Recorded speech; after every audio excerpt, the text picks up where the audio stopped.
Assalamualaikum warahmatullahi wabarakatuh. Di sini saya akan menjelaskan beberapa hal yang ada dalam praktikum perangkat keras. Yang pertama adalah pengenalan komponen-komponen personal computer atau PC. Yang pertama adalah keyboard yang berfungsi untuk memasukkan data atau teks dan angka ke dalam pengolah kata atau editor teks maupun program lainnya. Yang kedua ada motherboard yang berfungsi menyediakan tata letak terbaik karena semua komponen pemrosesan yang penting dari komputer tertanam di motherboard. Motherboard ini dikenal sebagai hub komponen. Yang ketiga ada hard disk yang berfungsi sebagai tempat penyimpanan segala macam data, file, serta dokumen virtual seperti DOC, PDF, MP3, dan lain-lain. Yang keempat ada power supply yang fungsinya untuk mengaliri arus listrik untuk komponen-komponen atau hardware pada komputer dengan arus DC. Arus listrik yang masuk ke PC berupa arus AC, kemudian diubah menjadi arus DC atau searah. Gambar berikutnya adalah prosesor. Fungsi dari prosesor adalah melakukan perhitungan dan menjalankan tugas dari seorang user yang menjalankannya. Kemudian ada CD-ROM yang berfungsi membaca data CD dan melakukan burning data ke CD. Artinya dengan menggunakan CD-ROM kita bisa menyiapkan data, maksud saya menyimpan data ke dalam piringan CD atau menampilkan data dari CD. Kemudian ada heatsink yang berfungsi untuk memperluas transfer panas dari sebuah prosesor supaya suhu di dalam prosesor tidak terlalu panas. Kemudian ada fan atau kipas yang berfungsi mengeluarkan panas dan menggantinya dengan udara segar ke dalam sistem. Kemudian di gambar berikutnya adalah floppy disk untuk menyimpan data dengan memori terbatas yang hanya mencapai 1,44 MB. Lalu di gambar berikutnya ada RAM, fungsinya sebagai tempat penyimpanan data sementara dan berbagai instruksi program. Lalu ada VGA card yang berfungsi untuk menerjemahkan atau mengubah sinyal digital dari komputer menjadi tampilan grafis pada layar monitor. Kartu VGA atau VGA card juga berguna untuk menerjemahkan output komputer ke monitor. Lalu ada mouse PS2 atau USB. Fungsinya untuk melakukan kegiatan yang disebut klik, double klik, klik tahan, dan geser, atau drag drop, dan klik kanan. Kemudian ada numeric keypad yang berfungsi untuk memberikan inputan berupa angka dan operator matematika seperti penjumlahan dan pengurangan dan masih banyak lagi. Lalu ada kabel tester yang berfungsi untuk mengecek atau memeriksa apakah kabel jaringan yang telah terpasang konektor sudah terpasang dengan benar atau tidak. Lalu ada kabel ATA yang berfungsi untuk menghubungkan antara motherboard dengan hard disk dan juga CD-ROM atau DVD-ROM di dalam perangkat komputer. Kemudian di gambar berikutnya ada port VGA atau VGA portable. VGA adalah port bersifat analog yang menjadi penghubung antara VGA card dan monitor. Kini fungsi tersebut makin berkembang dengan hadirnya signal digital seperti HDMI dan DVI. Kemudian ada kabel SATA yang berfungsi untuk menghubungkan perangkat penyimpanan seperti CD-ROM, DVD-ROM, dan DC RW2. Kemudian ada CD atau DVD eksternal, bisa untuk menginstal software, backup data, serta mengatur CD atau DVD. Kemudian ada kabelan, berfungsi menghubungkan komputer yang satu dengan yang lainnya, menghubungkan komputer dengan router, menghubungkan komputer dengan device lainnya. Kemudian ada modem, mengubah sinyal digital menjadi sinyal analog dan sebaliknya terlebih dahulu ketika proses pengiriman data. Kemudian ada tang crimping yang digunakan untuk memotong kabel, mengelupas kulit kabel, dan mengkrimping RJ45.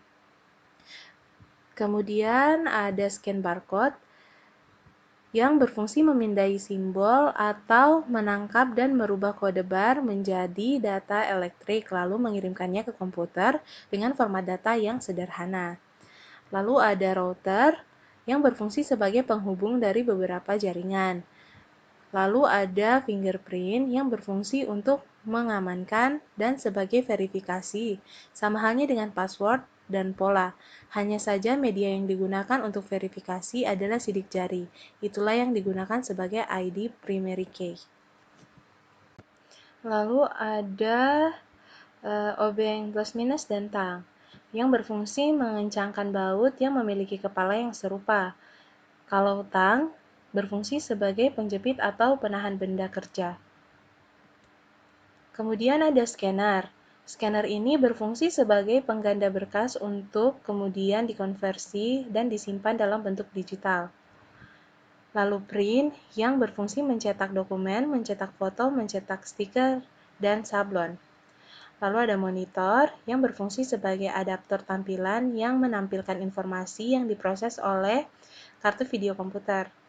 Lalu speaker yang berfungsi mengubah gelombang elektrik atau listrik menjadi audio atau gelombang suara. Lalu webcam yang berfungsi menangkap gambar secara live kepada siapapun. Contohnya bisa dipakai untuk meeting ataupun belajar online. Dan yang terakhir ada casing yang berfungsi melindungi komponen yang ada di dalamnya. Kemudian untuk bagian kedua pada praktikum ini yaitu merakit komputer.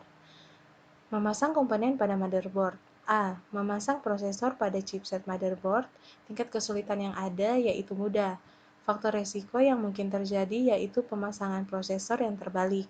Jika prosesor terbalik, maka tidak akan menyala. B. Memasang heatsink dan kipas prosesor. Tingkat kesulitan yang ada yaitu sedang. Faktor resiko yang mungkin terjadi pada pemasangan kipas dan heatsink tidak menyala sehingga mengakibatkan panas pada prosesor. Bila tidak ingin komponen menjadi panas, maka jangan lupa memasang heatsink dan kipas. C. Memasang RAM. Tingkat kesulitan yang ada yaitu mudah. Faktor resiko yang mungkin terjadi pada saat pemasangan RAM yaitu RAM terbalik atau dipasang secara paksa yang akan mengakibatkan patah. Harus berhati-hati saat memasang RAM agar tidak mengakibatkan kerusakan. Yang kedua adalah menyiapkan casing. A. Pemeriksaan kelengkapan casing. Tingkat kesulitan yang ada yaitu mudah. Faktor resiko yang mungkin terjadi, komponen lebih mudah berdebu karena tidak teliti pada saat memasang casing dengan benar. Untuk mencegah hal itu terjadi, sebaiknya memasang casing dengan rapat sehingga tidak terjadi gangguan pada komponen yang ada di dalamnya. B. Memasang power supply. Tingkat kesulitan yang ada yaitu sedang. Faktor resiko yang mungkin terjadi yaitu bila memasang dengan terbalik akan terjadi kesulitan pada saat memasang kabel power supply ke motherboard. Dan pada saat memasang power supply ke kabel supply jangan terhubung dengan aliran listrik. Yang ketiga yaitu memasang motherboard. Tingkat kesulitan yang ada yaitu mudah. Faktor resiko yang mungkin terjadi adalah motherboard bisa terkena korslet jika dipasang dalam keadaan dialiri arus listrik. Memasang motherboard dengan hati-hati dan pastikan bahwa motherboard dipasang dengan rapat di bagian bautnya. Yang keempat adalah memasang DVD atau CD-ROM atau RW driver. Tingkat kesulitan yang ada yaitu mudah. Faktor resiko yang ada adalah pemasangan yang terbalik. Pemasangan DVD dipasang dari depan dan pastikan tidak terbalik dan jangan lupa memasang kabel power dari power supply. Yang kelima adalah memasang hard disk. Tingkat kesulitan yang ada yaitu mudah. Faktor resiko yang ada adalah pemasangan hard disk yang terbalik. Dan jangan sampai menjatuhkan hard disk saat dipasangkan dan kencangkan dengan baut. 6 adalah memasang kipas. Tingkat kesulitan yang ada yaitu mudah. Faktor resiko yang mungkin terjadi adalah menghalangi komponen komputer yang lain, menambah kipas pada PC, dan jangan sampai menghalangi komponen lain. Yang ketujuh adalah menghubungkan kabel dengan komponen internal. A. Memasang kabel power dari power supply ke motherboard. Tingkat kesulitan yang ada yaitu sedang. Faktor resiko yang mungkin terjadi adalah memasang kabel power supply ke motherboard sambil dialiri arus listrik. Memasang kabel power supply ke motherboard sesuai dengan soket masing-masing. B. Menghubungkan kabel casing dengan motherboard. Tingkat kesulitan yang ada yaitu mudah. Faktor risiko yang mungkin terjadi yaitu memasang penutup casing dapat membuat kemasukan debu dan pastikan casing terpasang dengan baik. Kemudian kita akan masuk pada penginstalan Windows 10. Berikut adalah tutorial cara install Windows 10. Pertama-tama pelajari dahulu sistem partisi Windows sebelumnya. Secara umum, sebuah laptop PC memiliki dua partisi hard disk yang biasa orang sebut drive C dan drive D. Perbedaan keduanya yaitu drive C biasanya merupakan partisi sistem dan drive D merupakan drive data. Namun kebanyakan orang selalu salah mengartikan drive C dan selalu meletakkan data di situ.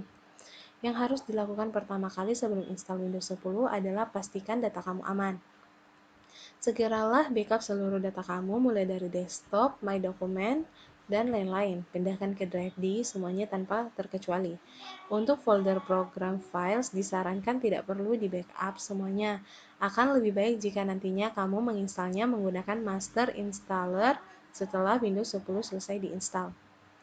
Jika semuanya sudah dilakukan, silahkan buat bootable Windows. Bootable Windows di sini berarti kamu harus membuat installer Windows 10 ke dalam sebuah media. Media tersebut boleh berupa flash disk maupun DVD. Bagaimana caranya? Pertama-tama siapkan dahulu drive-nya. Untuk flash disk, usahakan 4 GB ke atas dan untuk burning, usahakan ke DVD 4,7 GB. Jangan ke CD, karena size-nya hanya 700 MB. Di sini kita akan mempraktekkan dengan menggunakan flash disk. Colok flash disk kamu ke PC atau laptop, lalu jalankan software Rufus. Pilih drive flash disk kamu, lalu select juga file ISO Windows 10 yang telah kamu download. Kemudian pilih menu Start dan tunggu hingga selesai. Jika sudah, close Rufusnya dan jangan dicabut flash disknya. Silakan restart PC kamu, lalu jika sudah memulai start, tekan hotkey untuk masuk ke dalam sistem BIOS. Hotkey tersebut bisa kamu perhatikan di bagian pojok kanan bawah PC kamu. Apakah BIOS itu? Secara kasar bisa disimpulkan bahwa BIOS itu sejenis pengaturan awal sebelum kamu melakukan booting ke PC.